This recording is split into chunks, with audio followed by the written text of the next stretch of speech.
Жаслар бәндіргісі. Арманы үшін 0 бақа алған оқушы. Мұғалім оқушыларға кім боламан темасында эссе жұмысын тапсырды. Класста мектеп бойынша ең жарлы шаңырақтың баласы бар еді. Сол баланың жазған эссе жұмысын көріп, мұғалім қатты ашуланды. Өзінің тұрысы анау, сөйтіп алып жазғанына қара, деп мұғалім өзінше сөйленетін еді. Бала эссе жұмысын оғада түсініклі, анық салаларды көрсетіп, іс ережелерімен кемшіліксіз жазған еді. Ол үлкен жылқышылық фермасын басқарacak еді. Мұғалім оған 0 қойды. Бала хайран болды. Сабақтан кейін мұғалімге барып, неге бұнда бақа қойған сұрады. Мұғалім: «Қалыңа қарап жазсаң болмайды ма?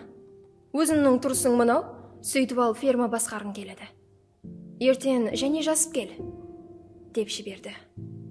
Бала бір түрлі болып үйіне қайтты. Кейін көп ойланып ертесіне алдыңғы жазғаны қалай болса солай мұғаліміне алып барды.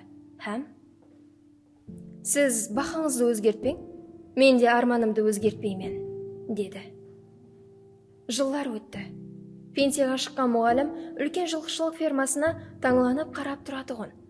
Ферманың ішіндегі сарайдай үйде болса, баяғыда арманы үшін 0 алған оқушысы отыратұғын еді. Диуалына эссе жұмысында мұғаліміне көрсеткен іс ережесі ілдірілген еді.